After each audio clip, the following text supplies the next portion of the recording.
Eu preciso dividir com vocês hoje uma coisa que tem me incomodado nesses últimos tempos, né? Não apenas agora, mas nos últimos anos, inclusive, né? Porque eu tenho observado, ao longo do governo Bolsonaro, por exemplo, ao longo da ascensão da extrema-direita no Brasil e no mundo, uma tática das pessoas de não confrontarem a informação dita, de não confrontarem aquilo que foi dito, mas confrontarem supostamente o viés que estaria por detrás daquela pessoa, ou daquele canal de comunicação, ou daquela fonte de informação. Então, por exemplo, se um jornal como a Folha de São Paulo publicasse uma reportagem contra o Bolsonaro, você teria bolsonaristas dizendo sim. Mas é claro, esse jornal comunista, a Folha de São Paulo, é óbvio que eles vão atacar o Bolsonaro.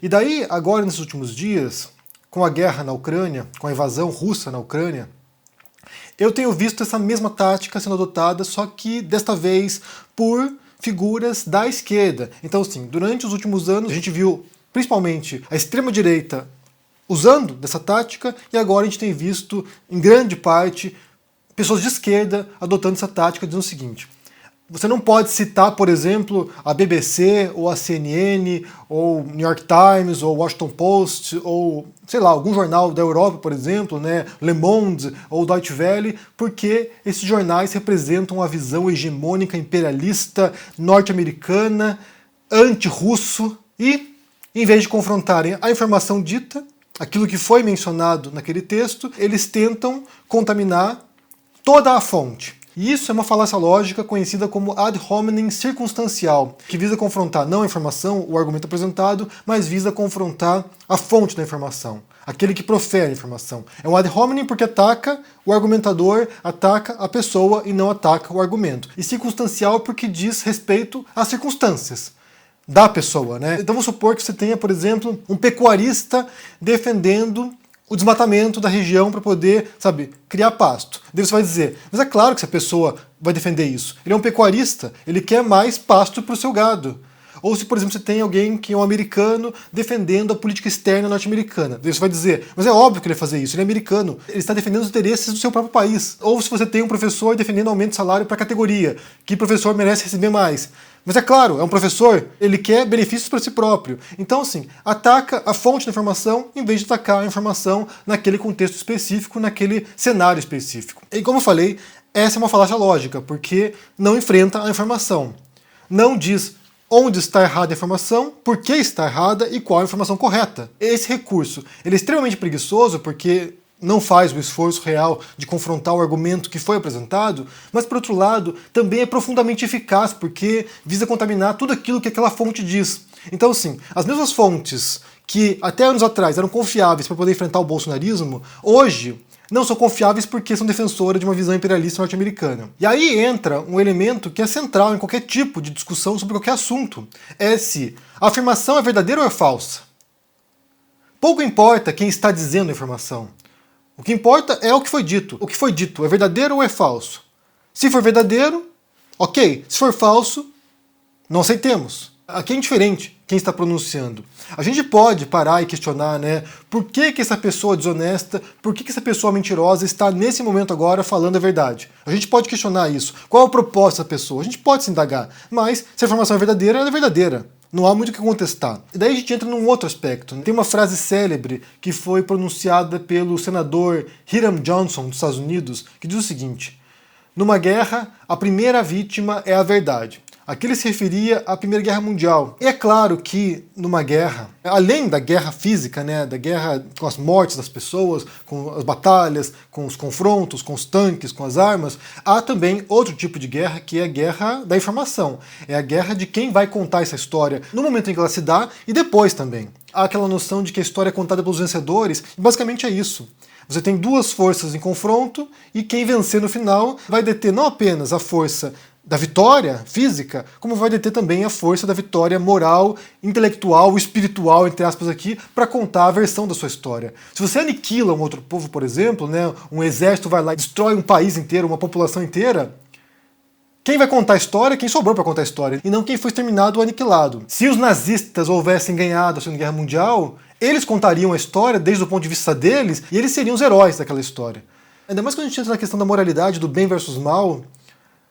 Essa construção de valores, ela não é objetiva. ela não está calcada na realidade, ela está calcada numa construção simbólica de quem vai contar o que está vendo. E nessa guerra de informação, o objetivo é justamente confundir as pessoas, né? O objetivo é justamente jogar informações, algumas corretas, outras falsas, outras imprecisas, outras obscuras, de modo que ninguém saiba muito bem o que está acontecendo, de modo que ninguém saiba como as tropas estão operando, de modo que não se saiba o que passa na cabeça dos generais ou de quem está no comando. Então, sim, não há clareza no que se passa.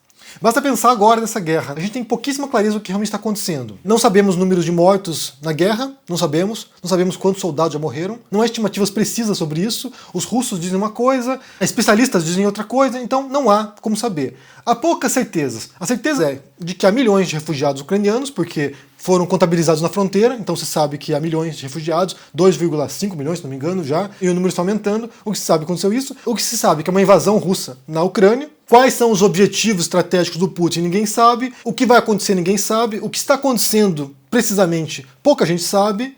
E é isso. De fato, o resto que a gente tem são informações filtradas por diferentes canais de comunicação que vão nos transmitindo aquilo que eles acham, né, ou aquilo que lhes parece, ou aquilo que analistas estão dizendo que parece ser o cenário. Então todos nós aqui, todos nós que estamos acompanhando isso de maneira mais detida ou mais superficial, todos nós estamos recebendo a informação de maneira filtrada e mediada. E aí a gente entra numa questão que é profundamente filosófica, porque assim, a gente pode dizer que quase todo o conhecimento que a gente tem do mundo, quase todo o conhecimento do mundo, ele é mediado. O que isso quer dizer? Isso quer dizer que, por exemplo, para você saber o que se passa na guerra da Ucrânia agora, você necessita que alguém te conte.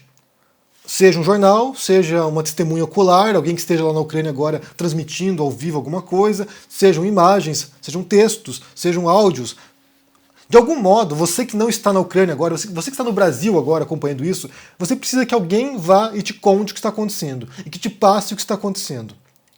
Então, a informação é mediada. Não é você, pessoalmente, fisicamente, que está lá observando a realidade. Você está recebendo isso de alguém. Então, é mediado. Mas mais do que isso, por exemplo, né, quando o filósofo francês René Descartes resolve empreender suas meditações metafísicas para poder descobrir qual é o conhecimento preciso e seguro sobre o mundo, o que ele faz é pôr em dúvida tudo aquilo que pode ser suspeito. Então ele vai lá, se põe numa posição, né, de reflexão, e ele fala assim, de onde vêm minhas ideias? De onde vem aquilo que eu sei sobre o mundo? E ele começa a questionar. Então, assim, vem dos professores, vem das universidades, vem dos autores que eu leio, vem das pessoas que falam comigo, vem de um monte de fontes mediadas. Mas também vem pelos meus sentidos, vem pelos meus olhos, pelo meu tato, pelos meus ouvidos. E como eu posso me assegurar que essa informação que vem pelos meus sentidos, olhar, audição, tato, paladar, olfato, como eu posso assegurar que isso é real também? Como eu posso assegurar que isso é preciso? É seguro, é confiável. E aí a gente retorna aos céticos gregos na antiguidade que falavam isso. Olha só, a gente tem uma série de sentidos, a nossa percepção sensorial do mundo. Quem nos garante que a gente está vendo o mundo tal qual ele é? Quem nos assegura que o nosso olhar está vendo o mundo como ele realmente se configura? Porque se a gente fosse uma formiga, por exemplo, a gente veria o mundo de outro modo totalmente diferente. Se a gente fosse um morcego, a gente veria o mundo de outra maneira. Se a gente fosse um cachorro, a gente veria o mundo de outro modo. Então, assim, os nossos sentidos também determinam o modo como a gente interpreta o mundo, como a gente vê o mundo, como a gente acessa o mundo. E segundo Descartes, não era confiável também. E ele vai, pouco a pouco, né, ele vai gradualmente se recolhendo ao eu, ao ego, ao sujeito que conhece, e ele chega lá à conclusão que a única coisa segura que ele podia constatar é eu penso, eu existo, e isso é verdadeiro toda vez que eu penso isso. Então ele chega lá ao cogito ergo sum, né? O cogito cartesiano. E depois ele está num beco sem saída, ele tem que sair disso aqui, né? E ele vai começar a recuperar esse mundo com um malabarismo teórico que é Deus. Ele vai lá, resgata Deus, e Deus confirma para ele que o mundo existe e o mundo pode ser conhecido. Mas aí é uma manobra que é complicada, é muito questionada. Mas os céticos gregos eram pessoas que questionavam a nossa possibilidade de conhecer o mundo. E daí eles chegam a uma posição que é engenhosa, se for pensar, né? Então vamos supor que você tenha lá uma informação que diz uma coisa, uma outra informação que diz outra coisa, são conflitantes, e eu, pessoalmente, não tenho como assegurar se isso é verdade ou se isso é verdade. Eu tenho visto muita gente dizendo o seguinte, né? Que nessa disputa de narrativas, nessa disputa de informações sobre a guerra, que a verdade está no meio do caminho.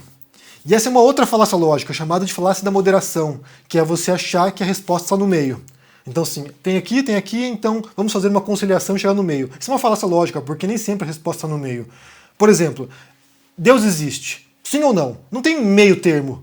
Não tem meia resposta. Ou existe ou não existe. Não tem como você conciliar as informações e tentar encontrar assim, um caminho médio. Nem sempre você pode chegar ao meio termo quando você tem duas respostas. Às vezes uma está certa e a outra está errada. Às vezes as duas estão erradas. Então os céticos, eles diziam o seguinte, né? Quando você tinha esse tipo de situação, que era um impasse, eles falavam especificamente sobre teorias filosóficas, né? Pensamentos filosóficos. Mas quando você tem duas versões, duas respostas ou mais respostas sobre a realidade, e todas elas parecem ser convincentes ou parecem responder de maneira apropriada a alguma pergunta, o que os céticos diziam é o seguinte, olha, nessa situação, eu não tendo condições de saber qual é a resposta, a única possibilidade é a suspensão de juízo. É você dizer o seguinte, olha, não sei, não tenho como saber agora, quem sabe no futuro vai descobrir. Então você se põe numa posição de não sei, não sei. Que inclusive era a posição, em muitos aspectos, do Sócrates também, né? Quando Sócrates é considerado o homem mais sábio da Grécia, primeiro ele fica surpreso e depois ele constata que de fato era verdade, porque ao contrário de outras pessoas que achavam que sabiam as coisas, ele sabia que não sabia nada. Ou seja, em relação a essa guerra, muitas questões que estão, sabe, em aberto ou que não estão esclarecidas, a gente só vai saber daqui vários meses ou talvez daqui vários anos. Coisas que estão se dando agora só vão se tornar mais claras no futuro. E desse modo, não faz o menor sentido você questionar a fonte de uma informação porque ela é enviesada, porque ela é parcial, porque ela é questionável, sendo que todas as fontes, em essência, são parciais, são questionáveis e muitas delas são abertamente desonestas. Porque assim, eu não entendo qual é o critério que alguém tem, por exemplo, para questionar, por exemplo, se o jornal espanhol o país é confiável ou não. Qual é o critério que ele tem para avaliar isso ao aplicar a outras mídias independentes, ou a outros jornais, ou a outras publicações de outros países? Se ele adota um critério para isso aqui, esses mesmos critérios aqui devem nortear a sua crítica, a sua análise de outras fontes também. Não faz o menor sentido você adotar uma postura crítica em relação a um tipo de fonte e não adotar essa postura crítica para sua mesma fonte. Porque todo mundo defende uma agenda. Todo mundo defende uma posição. O jornal russo, quando está defendendo a posição dos russos, está defendendo uma visão de mundo. Um diplomata ucraniano, quando vai e defende a posição da Ucrânia, ele está defendendo uma visão de mundo. A mídia europeia, quando publica seus jornais, está defendendo uma visão de mundo. E aí eu acho muito curioso as pessoas adotarem, como eu falei, essa visão crítica em relação ao viés ou à parcialidade de algum canal de comunicação e não adotar isso para si próprio, não adotar isso para sua própria agenda ideológica. Porque daí parte de uma falsa noção de que todo mundo é desonesto e eu não sou desonesto. Ou aqueles que eu sigo não são desonestos. E de onde você tirou isso? E como você pode certificar isso? Como você pode, sabe, fincar uma estaca e dizer que, olha, esse pessoal que eu acompanho aqui, essa mídia que eu acompanho aqui, não está me manipulando? Como você faz isso? Se você se pretende ser honesto intelectualmente, a primeira coisa que você tem que reconhecer é que talvez você não tenha razão também. Inclusive, essa é uma proposta ética para o próprio debate, para a própria construção do conhecimento, de que talvez eu não tenha razão, de que talvez aquilo que eu defenda seja a posição errada. Porque quando alguém entra num debate, todo mundo acha que tem razão. Quando alguém vem defender, por exemplo, pena de morte, e alguém vem defender o abolicionismo penal, essas duas pessoas aqui acham que têm razão. Essas duas pessoas aqui estão convencidas que elas têm razão. Só que nem todo mundo pode ter razão nas coisas. Alguém pode estar certo e outro errado, ou os dois podem estar errados naquele assunto. Para mim tem sido fascinante e um pouco frustrante ver o modo como as pessoas são incapazes de olhar o próprio viés daquilo que elas defendem. Como elas são capazes de apontar o cisco no olho dos outros, mas não conseguem olhar a trave no próprio olho, né? Aqui citando a Bíblia. Isso para mim é surpreendente, é espantoso e, de certo modo, me dá a sensação de que eu errei, de que eu erro e vou continuar errando ao esperar que as pessoas adotem uma postura razoável diante das questões. Que elas sejam capazes de refletir sobre seus próprios preconceitos, sobre seus próprios vieses, sobre sua própria parcialidade, inclusive. Todos os dias, quando eu venho aqui, eu tento me convencer de que não é um erro fazer isso. Defender o pensamento racional, defender a reflexão. Porque reflexão é isso, é você voltar e pensar, de onde surgiu essa minha crença? De onde surgiu essa minha convicção? Por que eu acho que isso aqui é certo? É o que fez o Descartes. O Descartes, quando vai lá e senta e começa a meditar e pensar sobre a origem de seus pensamentos, esse é o trabalho da reflexão. De onde surgiu isso? Por que eu defendo essa posição? Por que eu acho que eu estou certo? E repito aqui, a posição ética legítima para um debate, para a construção do conhecimento, é partir do pressuposto de que talvez você não tenha razão naquele assunto, naquela questão. De que talvez o outro tenha razão. O problema é que muitas vezes a gente nem sequer tem os elementos necessários para saber se a gente tem razão ou não, mesmo depois. E essa é uma das grandes tragédias do percurso filosófico e do conhecimento. E você nunca tem uma certeza absoluta de que você realmente está defendendo aquilo que é o mais correto. Bem, eu precisava dividir isso com vocês, né? Era uma coisa que estava me perturbando mesmo, então assim, hoje foi mais um devaneio mesmo aqui, trocar algumas ideias com vocês. Mas me diga o que vocês pensam sobre essa questão aí de acesso à verdade, de conhecimento mediado, né, de informações mediadas, como você se assegura de que aquilo que você está obtendo é real ou não é? É factual ou não é? É verdadeiro ou não é? Como você sabe? Como você faz a triagem? Como você tem certeza disso? Deixe aqui embaixo no comentário, deixe o joinha, se inscreva aqui no canal, se torne um membro ou um apoiador para dar uma força e se cuide por aí. Um abração e até mais. Tchau!